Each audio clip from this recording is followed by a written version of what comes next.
Why, hello there, and welcome to another episode of the Innovantage podcast. As always, I'm your host, Max, and it is my job here to talk about business and tech and how they intertwine and bring you your competitive edge.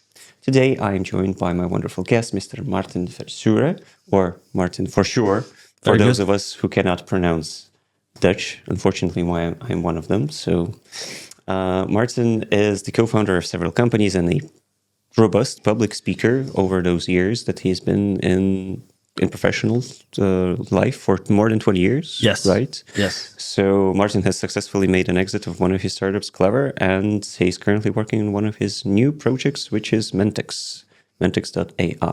So Maarten, can you introduce yourself a little bit? Of course. What you do? Thank you, Max. Thank you for having me on the podcast. Thank you for flying in. I'm a long-term listener, so I'm happy to be joining today. So I am, a data and AI professional. I've been so since the start of my career. That's over 20 years ago. I started my career as a consultant abroad. So I'm born in Belgium. I did my education in Belgium. But then I went to London to work for dunnhumby and Tesco in the first couple of years of my career. Then I moved to Paris to work for Catalina Marketing and serve companies like Carrefour and Danone, for example. Oh, wow. And then I moved to the US, to Cincinnati, where I was the analytics lead for Catalina Marketing for the P&G account. So I worked a lot with P&G in Cincinnati. And then I always say my daughter was born and, the dream was over and I had to go back to Belgium. No, but of course it was a new chapter. That's when I started Clever, my company, first as a general data science company, and this was 2015. And then we went specifically into chatbots because I saw that there was a gap in the market. I had this frustration. Why are all chatbots so terrible? And I wanted to fix that problem.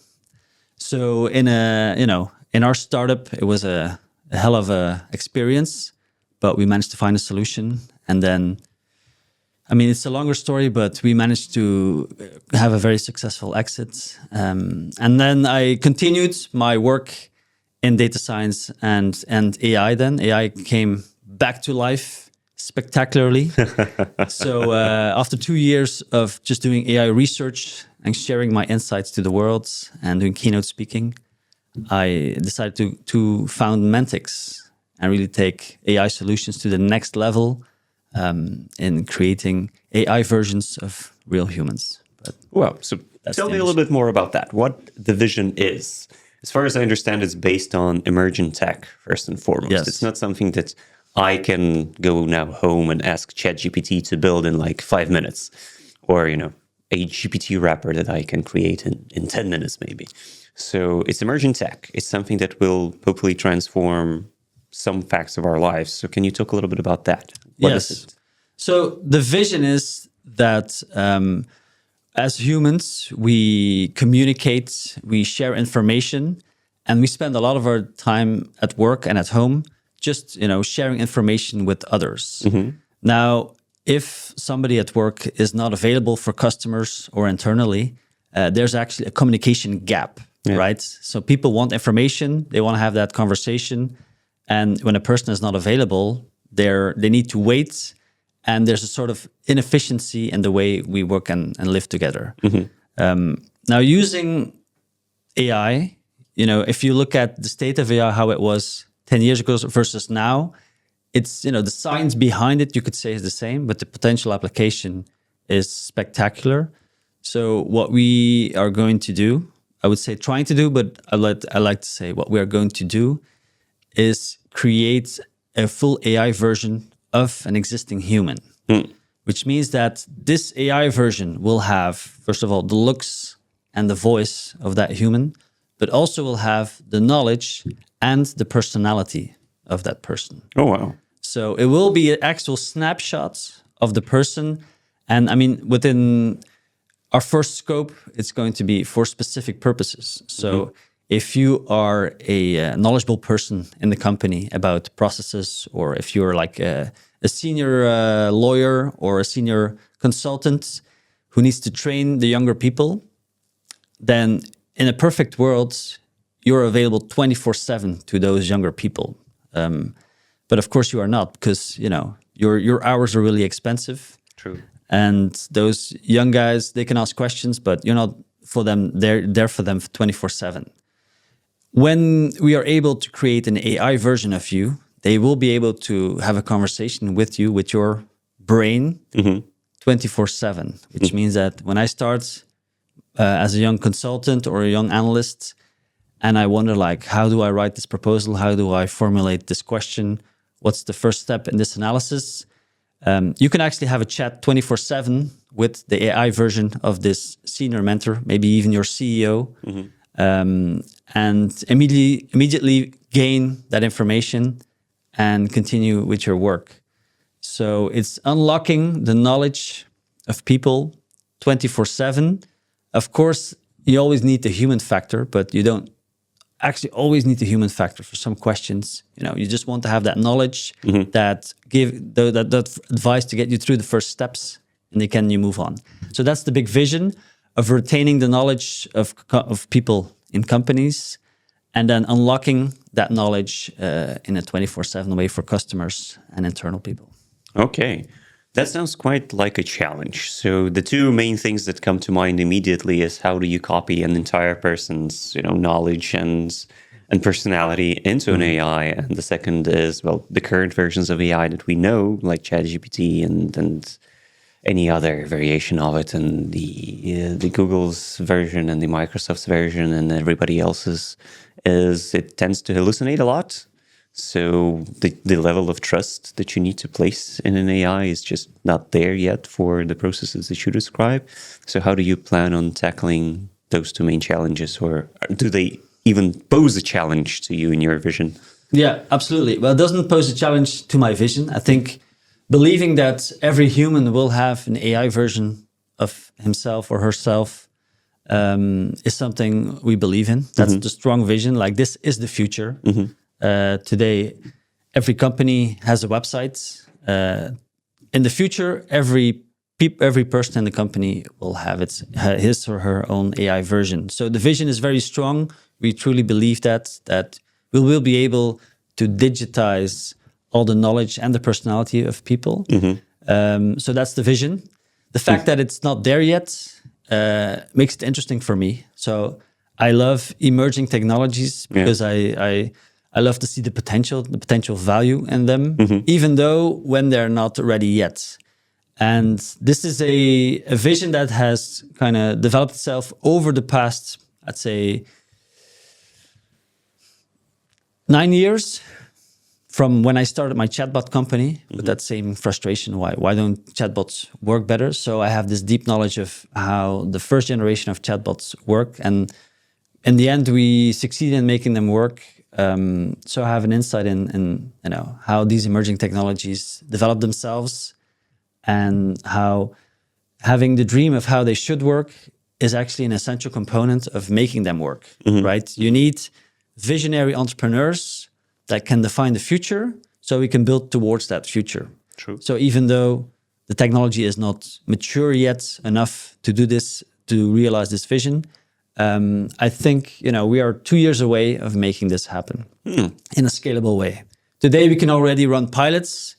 And for the small components in our solution, like if you look at the looks or the voice of people, this is already feasible today, right? It is perfectly possible to create a video of somebody and then have that video version say anything with the same voice of that person. I mean, you probably have seen those examples. Oh, yes. You can even add the X factor, right? We are MENT-X. MENT is about the brain, is about having that AI version of all the mental elements. The X is the X factor, because we can create the copy of humans, but then we add the X factor, and that can be anything you like. That can be knowing how to speak 100 languages. So, and this already is something that is possible today. So you can create, if you look at HeyGen, you can create a video of yourself speaking with your language, but speaking in Mandarin or speaking in Indian or one of the dialects. So a lot of the components we are we will need to create our AI versions already work within a certain scope.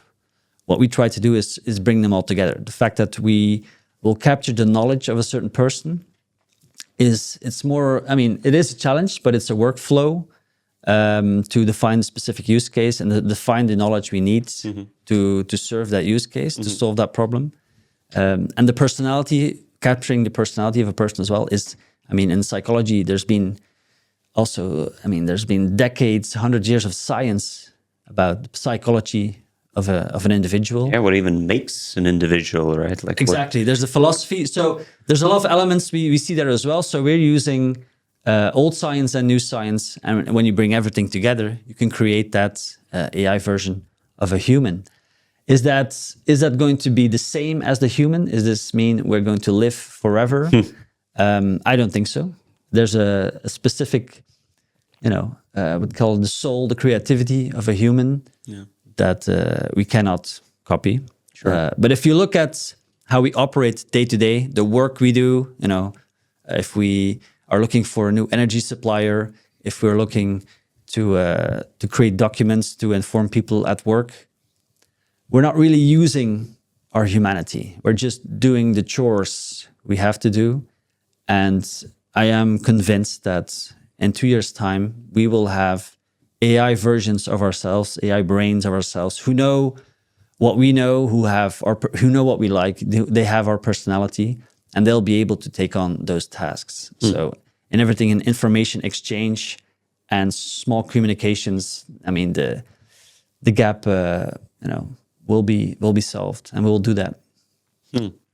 That's a very, very lofty, very ambitious vision, to be honest. Looking at it from my perspective, with a very, very limited view, of course, I've been a while in the market myself. Not over 20 years, of course, like you, but pushing to 15. And I've had my fair share of onboarding new people. And in my spare time, I sometimes teach both business and sales and marketing and many different things. And I definitely can see the value of just scanning everything that I know and just putting it out there, especially for onboarding new employees, when telling them about who we are and what we do and what our business is and yada yada yada and so on and so forth. And being a less experienced person, I do remember lacking that a lot of the time, where you don't have a clear mentor, where you don't have the right tools and the right language to talk to them. And that just kind of limits your own potential, because you don't even know what you don't know, right? You just come in and everything seems new and you don't know where to focus on and what kind of information to find out. So having that inside of it, from my, again, perspective, does not eliminate me from the equation. It just frees me up to actually focus on the more important parts of actually doing things, rather than spending a lot of time on explaining things, and probably not even in the best way. Because as kind of an educator, in quotes, you do see the quotes, right? So the quotes are there. I'm not calling myself a true educator, but I do educate some people from time to time. And if I am well rested, if I prepared, if I understand what kind of knowledge and focus I need to put into any given session, my quality of the result is like here, maybe.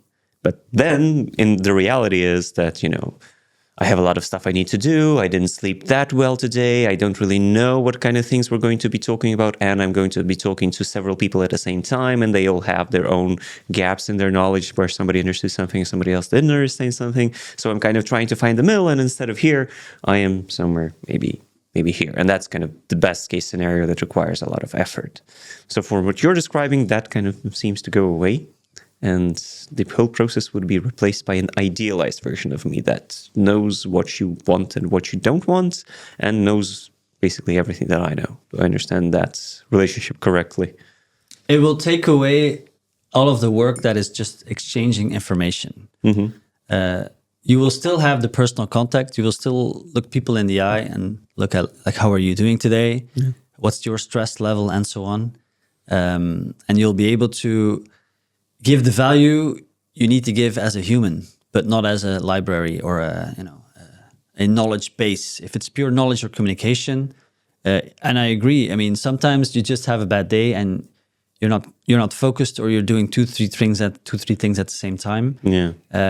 Your service levels go down when you interact with other people, and your AI version will not have that. It will be always ready, always excited to talk to people, always up to date. Every email has been read, every update has been seen, and it will be able to give the most up to date answer. Well, I try not to think about, the futuristic dystopian part of it, whether or not a live version of me is going to be doing my work for me and is going to be trapped in a digital hell, like in Black Mirror, for example. So let's leave that part of the discussion, or maybe come back to it a little bit later. Let's focus on the positive this morning. So that sounds like a very direct tool to impact efficiency, everybody's efficiency. My own, in this case, or people that I try to educate, and anybody else's that chooses to go with this workflow and to actually implement it. And you talk a lot about general kind of AI as a tool of efficiency. So can you maybe elaborate on that? What kind of, what are the next steps towards us being efficient? You've mentioned a little bit that the human creativity and the human mind will still hold value even in the world where everything is copied and you're always the best version of themselves. So how will that impact our overall efficiency and productivity, do you feel? Well, this is a good question, because this is not new, right? Throughout the history of humankind, I'm just going to open it up completely, but I think it's relevant. As a species, humans are actually pretty limited. So we're a naked monkey with very basic physical skills. We just have this uncanny ability to invent technology and augment ourselves. Mm-hmm. So we've invented, for example, cars, because we realized that, first of all, we used horses to transport ourselves, because that was an augmentation of our own ability to transport ourselves. Then we invented this technology called cars, and suddenly we could go 10 times further than using horses. Then we invented airplanes. Then now we're inventing space rockets. So from this little naked monkey, we're now doing projects to go to Mars. And that's something that is, for me, that's typically human. So we're developing technology that increases our efficiency and increases the way we live and work. Mm-hmm. AI is another big step, is another big invention that is going to transform our humankind as we are today to the next level. And so if you're looking at, how will it change our efficiency, it's the way we work today will completely be transformed. If you look at the factories, there we already had big, industrial revolutions. In a factory, I was in a brewery the other week in Belgium. We have a lot of breweries. We have a lot of beer. I love it. I love the history of it. And there was a big hall where they put the beer into the bottles and into the crates and ship them off. And you can see these massive machines going from one side to the hall to the other. You can see the empty bottles coming in and the filled bottles going out. And I was like, wow, this is impressive. This is where it's happening, right? Here, this is where those big breweries really put their product out there. And I was like, how many people work here in this massive place? And they said, 2 people. Two really? people automate, they handle the machines. The machines do all the wrapping and the filling and the closing and whatever. Much better than we did, Mm-hmm. Like, say, 50 years ago, there were 100 people working there, manually putting all the beer in the bottles and the crates and so on. Yeah. Now there's just 2 people doing that, the same work, in a better way, in a much more efficient way, and shorter in time, and also a more quality way. Now, if you look at the offices today, you see those landscape offices where there's 100 people working. Well, you could say that due to AI, thanks to AI, the work those 100 people are doing today will be done by 2 people in the next generation of people, in the next future of work. So the future of work is going to change What does that mean for our efficiency? Well, it means we'll be able to do the same work at a faster pace with less people, so a lot more efficient. What does that mean for those people? It will mean that we're all the same. We're all this naked monkey. And there is always the next job we need to do. Our brain will invent new things. There's going to be a new reality we made, and we're going to find new tasks that we have to solve. So we will still need those people. There is a shortage on the labor market as well. So it's actually going to help to maintain the living standards we have today.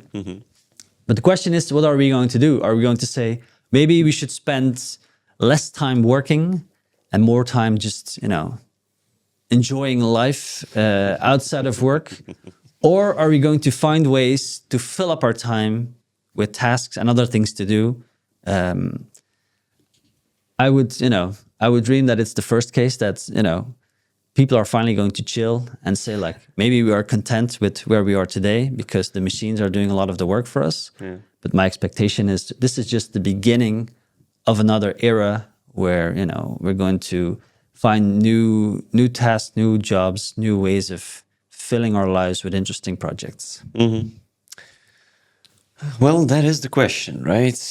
Which way are we going to go? And it's not even just about AI being a tool in efficiency and productivity. The productivity usually rises with every kind of generation due to many, many tools. And like you said yourself, we've had a share of our revolutions over the last 100 years. We went from riding horses to flying into space. And that's quite an achievement, especially when you look throughout the whole history of the human race. So we are getting there. And question on everybody's mind a lot of the time when it comes to AI is, will AI replace me in my job? And should I even spend my time, learning and educating myself and becoming the best that I could be for my job if tomorrow I'm completely automated? I think today or yesterday, Sam Altman said that in a few years we'll replace all lawyers everywhere.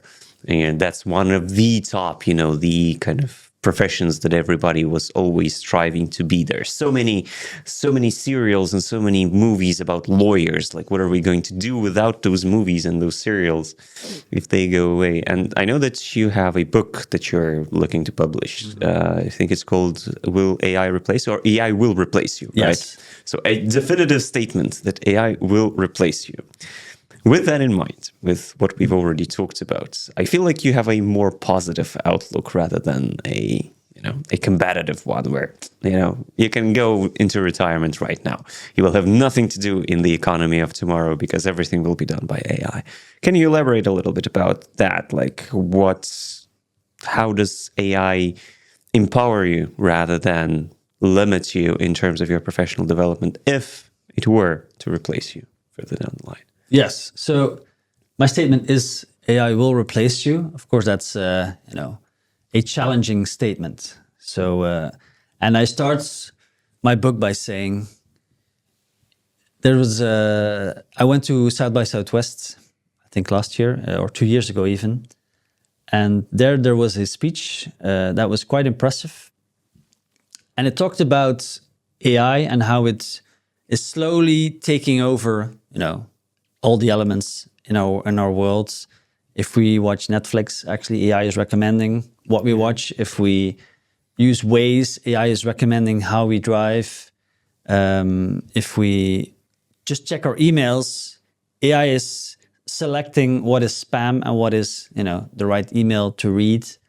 And we are very happy to do so because it would have been terrible to get all these spam emails in your email as well. Yeah. It's pretty painful if you go somewhere and you really don't know where to go and Waze can help you. That's the perfect situation. So as humans, we are really, really comfortable with technology helping us.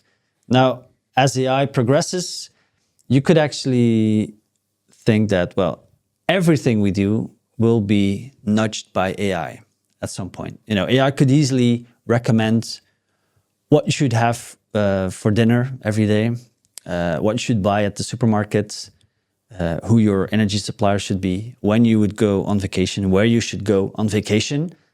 And based on the knowledge AI has, because it's not just your personal experience, but it's the experience of the entire world, all the data that's collected by these systems allows to create optimized recommendations for everything in your life. But if you go, if you would go all the way, well, you'll become a pet of AI. Just the way we have pets at home, like, if you have a cat or a dog, you decide when to feed it, you decide when it can come inside, you decide when, when you go outside, you can play with it. And this animal is completely domesticated and really happy. It doesn't think for itself. It's just like, whenever the owner decides to do something, it will happen. And you could say AI will replace you. Well, if you have a mentality of, I'm so comfortable, I'm not having, and don't have to make any decisions myself, then AI will basically replace you and you'll be, the pet who listens to AI. But there's, I think, there's an alternative solution. And that's the solution I describe in my book as well. And that is not to just say like, okay, it's going to happen, we're going to be the pets of AI and it's going to replace us and it will let us take over. I think the alternative is that you embrace it and you take control of the future. And I think this is true. This is true from a personal perspective, but in the short term, as a business, that's absolutely something you have to think about. Is AI going to be something that is just going to wash over you and transform your sector and your business, and you're just going to take whatever happens? Or are you going to be the one who's taking charge and say like, okay, we are going to define how AI is going to be used in our company, and how are we going to use this new technology to become more efficient, more productive, and create value for our customers and for our employees. And that's what I describe in my book is like, how do you do this as a company, right? There's a lot of AI anxiety because it has this potential to be transformative, to be disruptive, and there's not a clear view on how exactly will it look like, and what does it mean for the company. So if you're a lawyer or if you're an accountant, you could say like, wow, AI could literally do whatever I'm doing today, so I will be replaced and, we're lost. Or you could say, why do we exist in the first place? Like, why do bookkeepers exist? They take away the financial worries, the financial strategies away from their customers. If they're just pushing paper, then they will be replaced for sure. If that's their mission, pushing paper, AI will replace that. If their mission is serving their customers, so they don't have to fear financial strategies or have full confidence in the numbers, then your mission will remain the same. And you can think about how can we use this new technology to be even stronger in the mission we're going to follow. Same with lawyers. If your goal is as a lawyer to say like, we're going to make sure that our clients have the best possible compliance, the best possible guidance in how to grow their business, how to acquire new companies. Well, AI is going to help you with running contracts and doing a lot of the communication, but deciding on how to do a negotiation and finding the right target to acquire at the right price is something where a lawyer will be able to add value. And AI will be the tool to help them. So AI will replace you if you say, we are just going to do the same thing as we did today with the same mission as we have today. Then yes, it's going to replace you because you need to have that vision of why you're doing what you're doing and how you're going to use this technology in the future.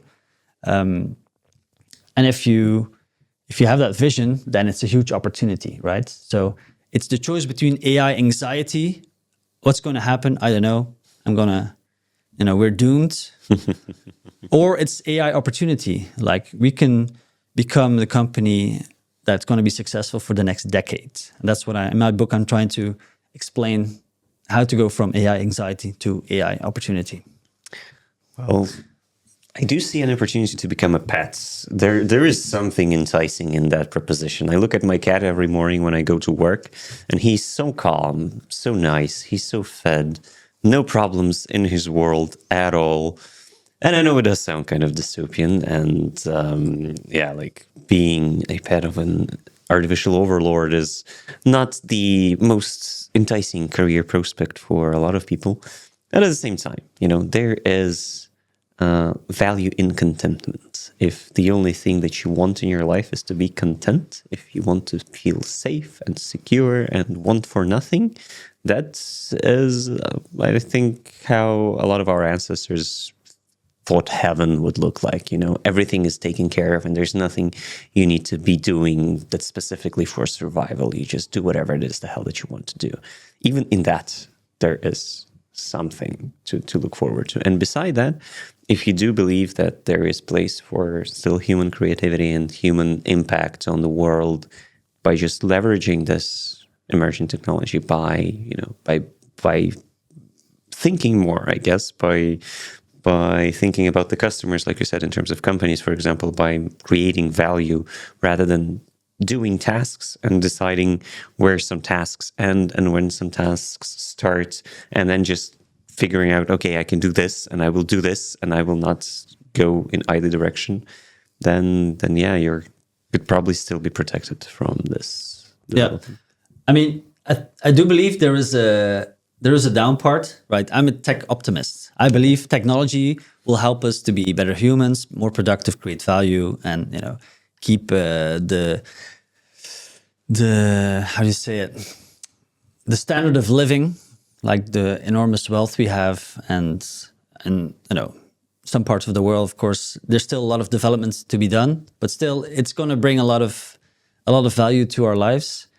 I'm a tech optimist in that way, but I do believe there's going to be a bigger inequality, inequality of those who embrace AI and those who undergo AI. I think the people that really embrace AI are not going to be those who are intellectually more savvy or are the better programmers, have the best IT skills, but will be the innovators, the creative people, the entrepreneurial people who want to embrace new technology, who want to build the future.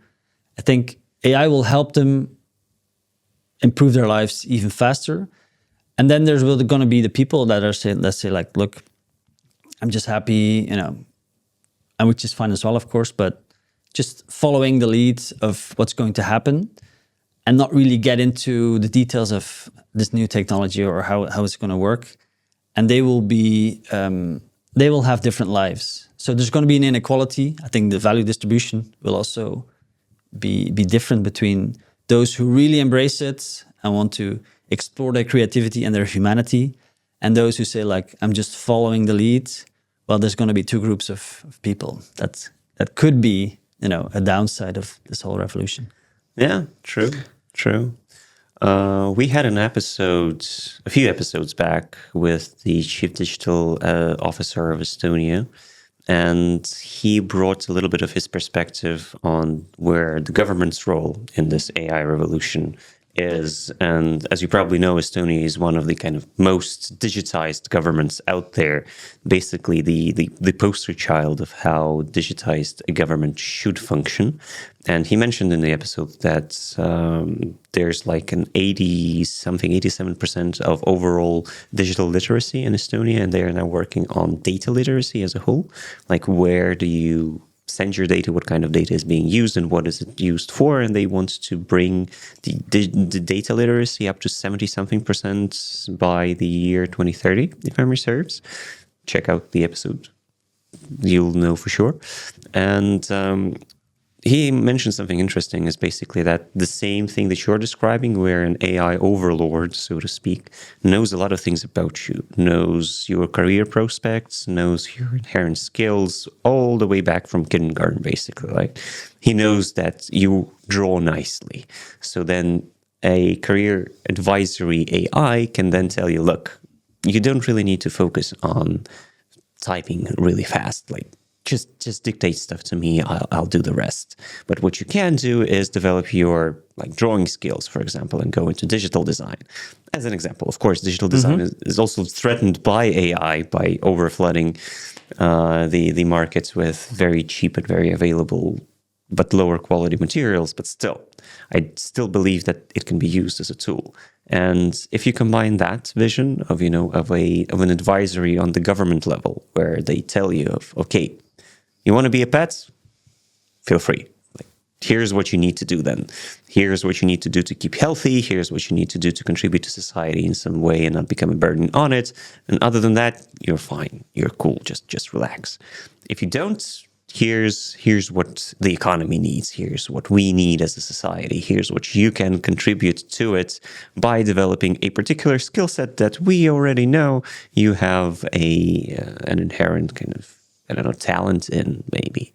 And discovering that also has been a challenge for many, many people, I feel like, especially now with our world being so oversaturated with information. There's just so much. You cannot consume everything.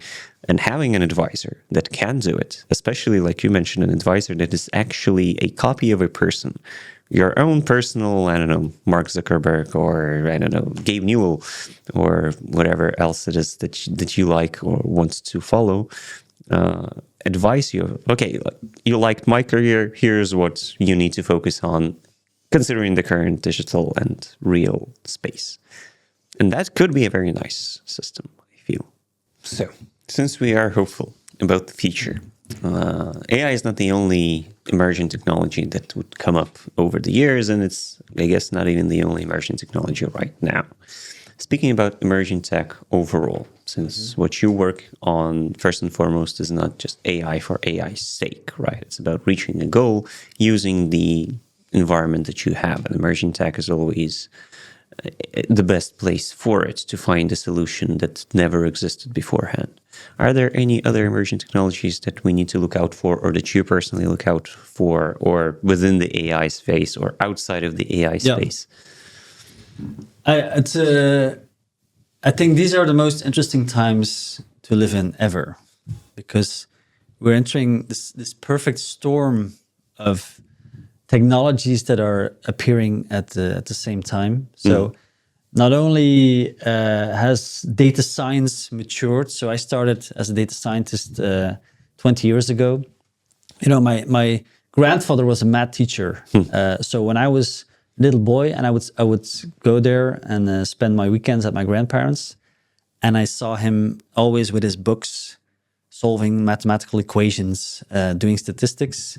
So from his early work to what I was doing at P&G, the science behind it was the same, but there were just new tools that could have been done, and that was 15 years in between. Now, if you look at what happened in the 15 years since I was at P&G, the pace of development of new technologies has been absolutely crazy. Not only within data science, but also the physical infrastructure, the hardware. If you look at semiconductors, the chips production by NVIDIA, for example, was a critical element in developing OpenAI and ChatGPT and giving birth to the new generation. Yeah. And this development of new chips has not stopped. On the contrary, what I think is interesting is that because with NVIDIA, it has been proven that there's a lot of money to be made investing in chip technology, because these chips, they really fuel the next wave of innovation. A lot of companies are investing in it as well. So Meta wants to build chips as well. Google is looking into it. Amazon is looking into it. Sam Altman wants to raise $3 trillion to create the super chips. So there is so much money going in there to fuel the new generation of AI, that this technology is going to develop itself so fast. Every day I'm researching the new tech, the new possibilities, and every day I am blown away by the ability of the technology to work. So I think I'm very closely looking into how chips work. I also invested in chips companies because I believe it's it's the infrastructure of the future. Yeah. We have roads, we have buildings, and now we have chips as well. And these chips are going to make the big difference. And a lot of the applications now are cloud-based, and AI engines are running in the clouds. But another emerging technology that I think is really interesting is everything that's edge computing. So edge computing has been around a while as well, but now it's being implemented like in all our phones, local devices, also in space technology. Everything is on edge. If when you're on Mars, you're not going to send your data back to the cloud on Earth to get it processed and then run your application on Mars. So True. Because of all those different sectors developing their technology at the same time, we are actually in a perfect storm. So I'm looking into the hardware, what's happening in space, what's happening on edge, and the data science itself, the AI, but then especially the specific applications. And it looks like emerging technologies that is, it's big ideas and, applications for the future. But in reality, I think we can see already today applications being launched that really work. And I think that's a big difference with the dot-com bubble, for example, in the early 2000s. There, a lot of tech companies, had to be www. Because right now everything is .ai. And you could say like, well, we're entering a new bubble. But for me, the big difference is all the solutions that are being built, a lot of them are actually working, and a lot of them are actually creating value and making money. So if you just look at the cash flow, these new technologies are generating money. So this is not just a bubble. This is something that has a profit, and which means that a lot of more companies are investing, which, makes everything go faster again. And then if you just look at, the applications that are being used today, I think every day we can welcome new creative ideas from people who are playing with the technology. And that's something I'm researching every day. So, and that keeping that perspective of what is happening in the world is something, and it's one of my biggest recommendations, where when people ask me like, how do I get started with AI? It's such a difficult thing. Where do I find those emerging technologies? I'm always saying like, there's so many free resources like this podcast available where you get your inspiration. I do my research every day. I read newsletters. I see what companies are doing. And then every day I also post my insight of the day, my insight of the week on LinkedIn. And when I started doing this, I thought like, maybe I should do one post a week to see what I've learned. Maybe that interests me. But I think today I can do 2-3 posts a day. I try to limit it to one, but sometimes like, this and this is relevant. So it's really exciting to see emerging tech. So many things, from electric vehicles to, how we can save the planet, reducing CO2 and the energy transformation, and everything is connected, AI, energy, hardware, software. So again, interesting times to live in. True. I don't remember who said it, but there was a quote that, I wish that your children would live in interesting times as as a depreciating threat almost. And I can definitely agree that the times are interesting all over, not just in the tech sphere, but generally speaking. I think it's kind of the zeitgeist of our current situation is, okay, we've had enough historical events for one lifetime. Let's relax a little bit. Let's become AI pets, and that's it. and just not think about stuff anymore. But I think the interesting thing that you mentioned with in regards to whether it's a bubble or not, of course, we're not going to find out until we're past the hype cycle on the other side and see what actually survives. But sharing the optimism, I can definitely agree with the fact that I do see a lot more practical, tangible applications than with other hype cycles that have existed. So, for example, when I was inside, decision making within companies, within the hype cycles, how it usually works. Okay, so the hype is now around IoT, for example, the Internet of Things. What can we do with IoT? Well, we are a software development company first and foremost. We've never worked with hardware. Does that stop us? No. Let's figure something out. Let's try and create something with IoT. The same thing goes with like the blockchain when it first got introduced. Okay, there's this new thing called Bitcoin. What can we do with that? What can we do with blockchains and the Bitcoins? Well, we are a corporation that does logistics. I don't really know. Can we put our logistical data on the blockchain? I mean, we can theoretically, but why? What's the purpose? And then it just kind of dies. With AI, it usually, a lot of the time, begins the other way around, where, okay, we have this problem. Can this theoretically be solved with AI? And a lot of the time, the answer is no. And the other time, the answer is yes. Or rather, nowadays, a lot of the time, the answer is maybe not now, but maybe in the future.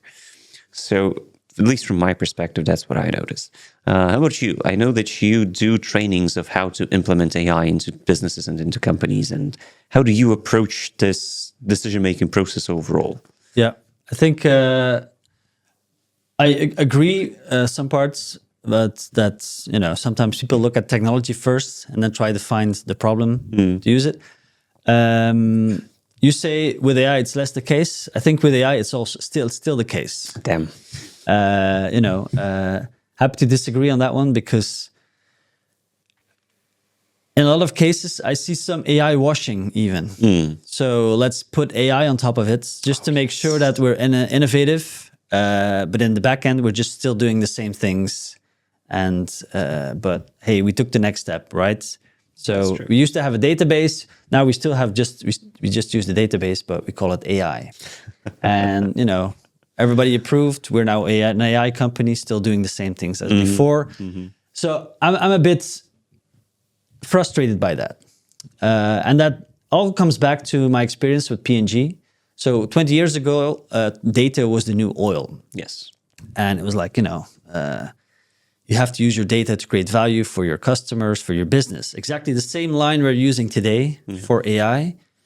And as a data scientist, I would work at P&G and do customer segmentations and identify, for example, churners. So they had a washing detergent, Tide, which had been the key wash solution for households for hundreds of years, basically, right? Since the conception of P&G, they had the best washing solution. So what happened was, with the innovation within the sector, they only could lose market share. So they went from 80 to 60 in just a couple of years.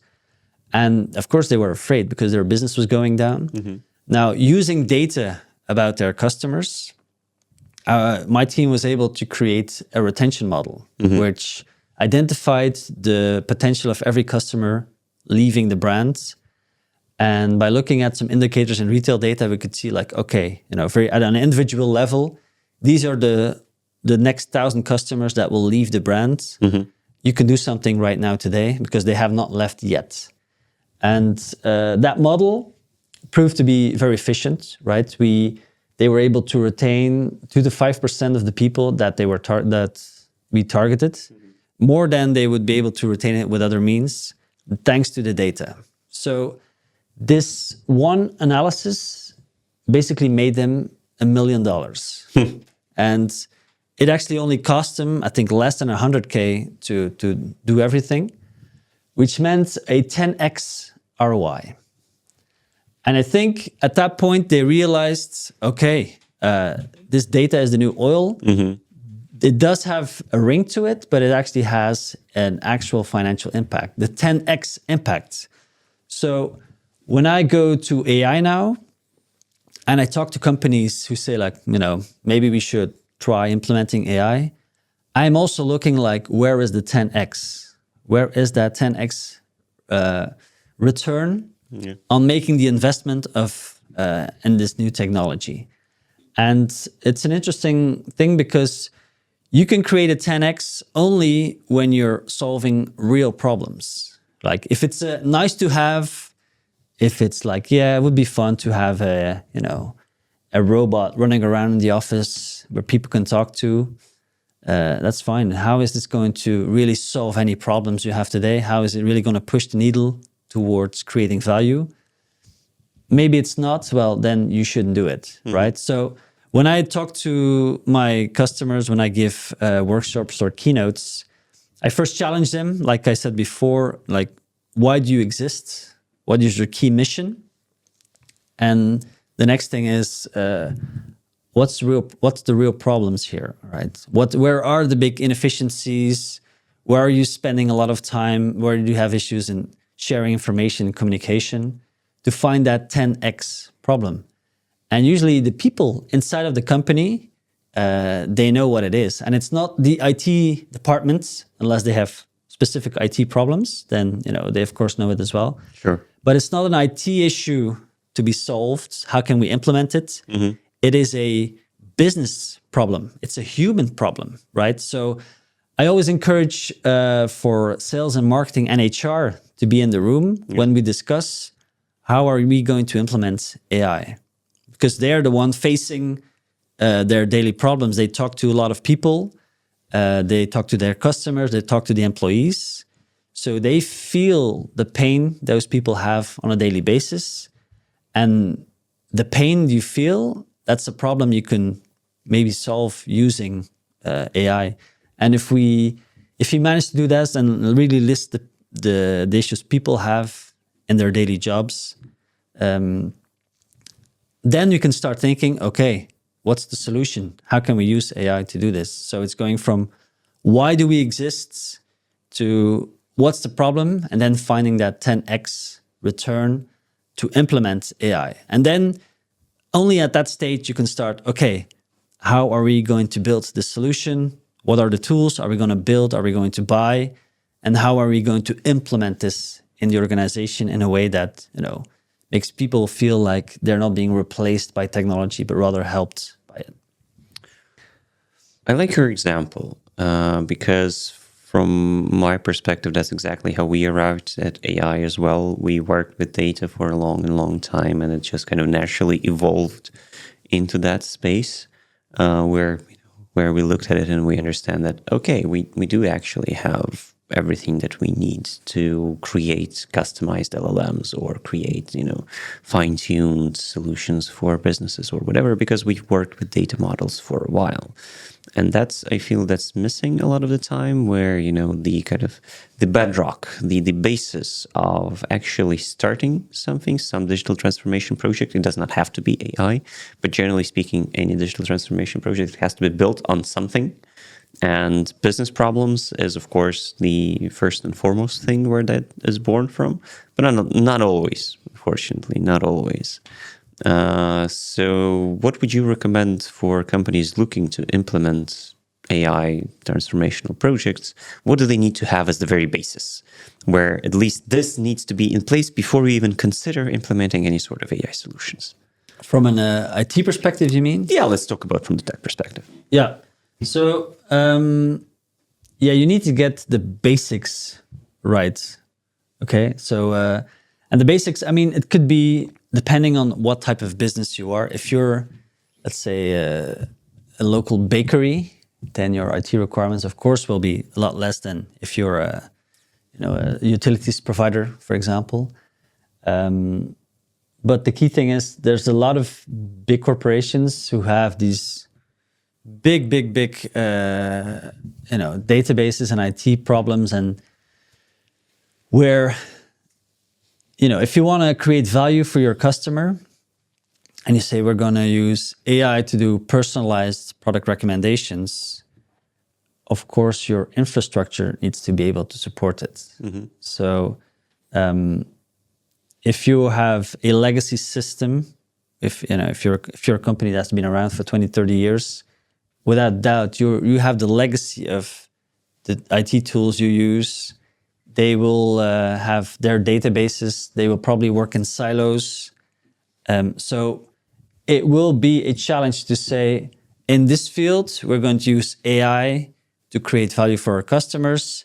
If you're working on a system that's, not connected or that's not working as it should to get started. So I think starting with AI, if you're just looking at the fast solutions of we want to write more efficient emails, fine, no IT requirements. If it's purely about writing content, then don't wait, just go for it, try it out, fail, and then you will succeed and you will create value.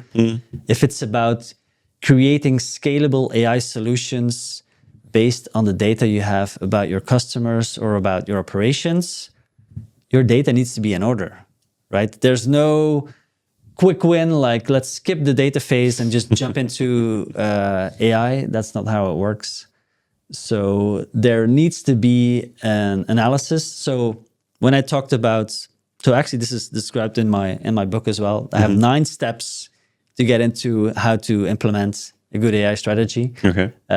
First one is the inspiration, finding the why and the DNA, why we're doing this, and getting people on board and excited and inspired.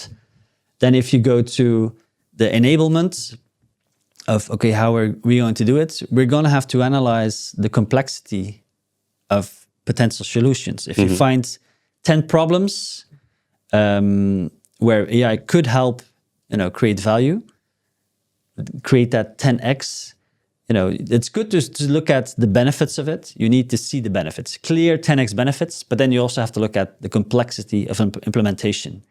If the complexity of implementation is high, then this is not a project to start, your AI strategy with, right?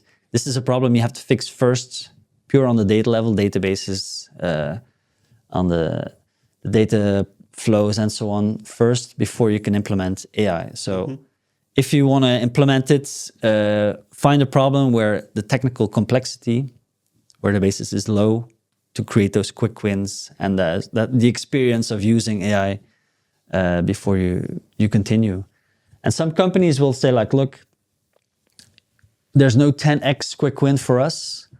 Well, if that's the case, that's the case. Then don't start implementing AI, then just do a really good data project where you clean up all the data. Because the good news is, if you've been collecting data in silos in the past, it might not be perfect.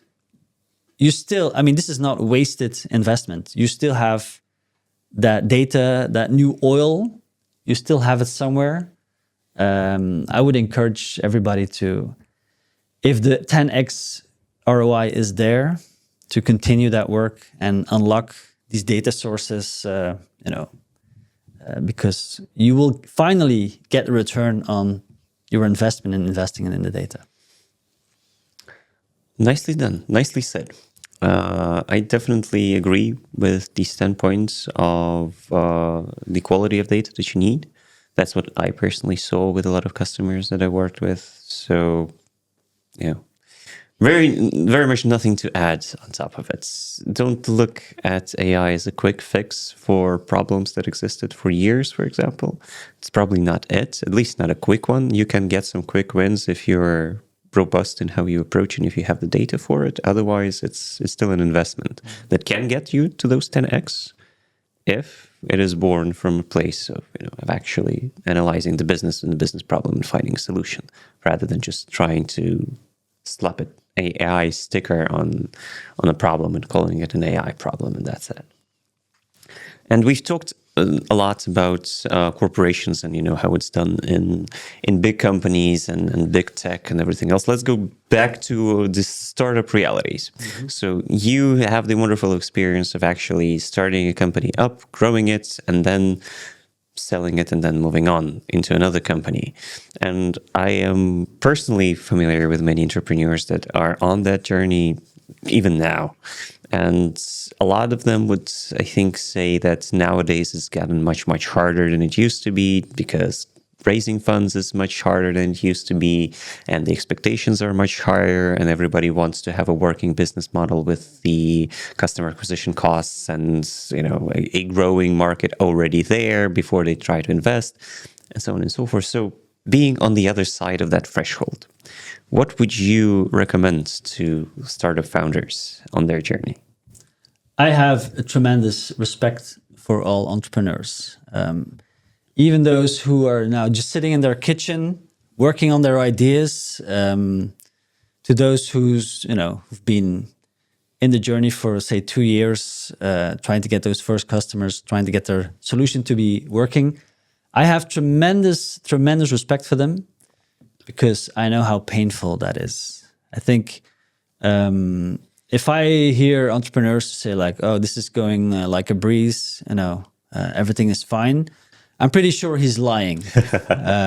I've never encountered any real life entrepreneurial journey where it's easy. It is super hard. And I think it's supposed to be that way because you are creating something new. You're creating a new company. You're going from 0 to 1. Yes.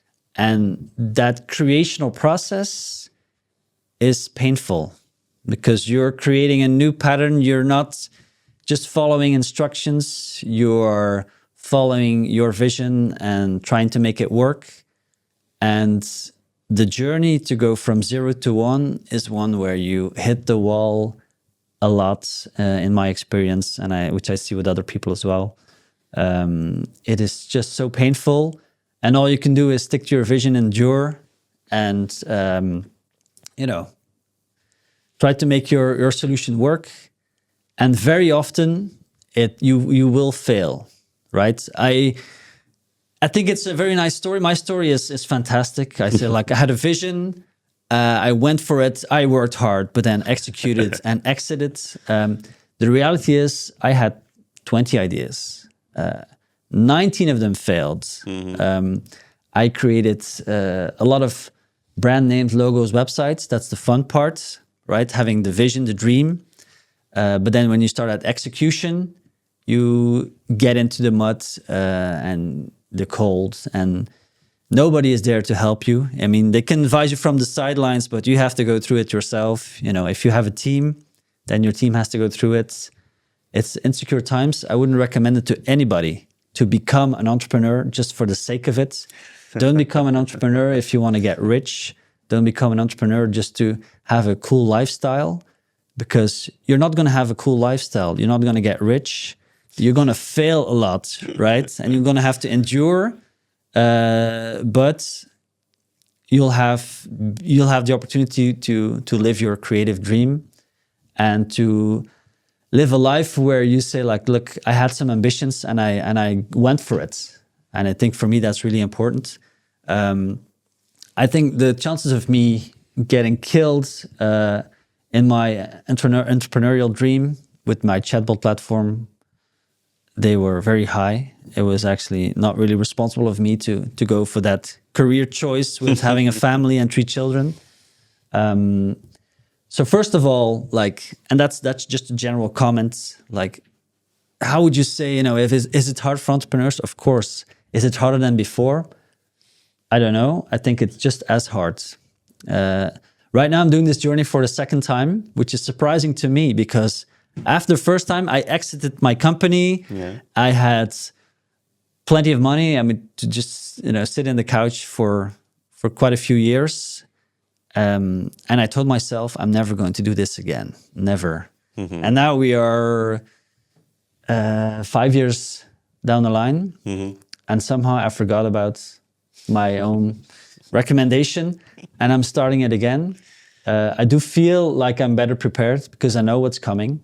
It's going to be hard and we're going to make bad choices, but I'll make different mistakes perhaps and make better choices for the things that I know do not work. Mm-hmm. And if you're an AI entrepreneur, I mean, I think this is the momentum. It's hard to get funds. It's always hard to get funds because, investors want to see a potential return on their money. Oh, yeah. If you have nothing, then what should they what should they believe? Why would they believe you will get a return? It has to be a belief in the founder or a belief in a certain solution, and that has always been the case. There's So, but I believe the momentum is there, right? There is a lot of AI washing. So, we can, as entrepreneurs, startup entrepreneurs, we can actually use it. Big companies they want the solution. They want it to work. They want to create the value. So if you can help them, I think the opportunity is there. That's also why I'm also starting up again, because I can see that momentum coming. It is hard to find customers. It is hard to find money. That is the game. It's a hard game. So, you know this already. You're feeling it already. But that's normal. If you're not scared, you're not going fast enough. That's not my statement, but it's the statement I believe in. And I think startup founders, they should, just be self-aware that, it's supposed to be hard. So that's good. And if you see that you will not get there, you always have the choice to get out of the game or iterate. I think that's the obvious thing.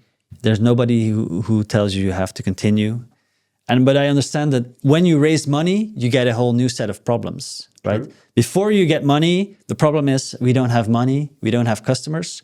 Once you get customers, you have a new set of problems. Like you have to deliver, which is a lot more stress. When you get money, you're playing with other people's money, so the pressure to deliver is even higher.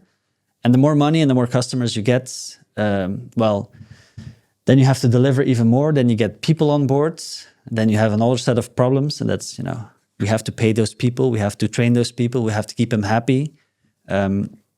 So it doesn't get easier as you move forward. So if you're in the very early stages, and you feel like this is not going to be it, change the game, change your ideas, because you can still do it. Once you accepted money from investors, once you start hiring people, once you start implementing solutions, it's much harder to iterate and change your brand or your solution.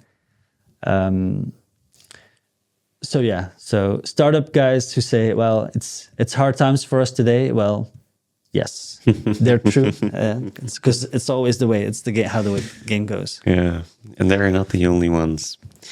But as an entrepreneur, I do feel incredibly seen right now. Like it does correlate with my experience as well, even though I don't work with like this startup environment. I have worked a little bit. I wouldn't call myself a successful startup founder, definitely not.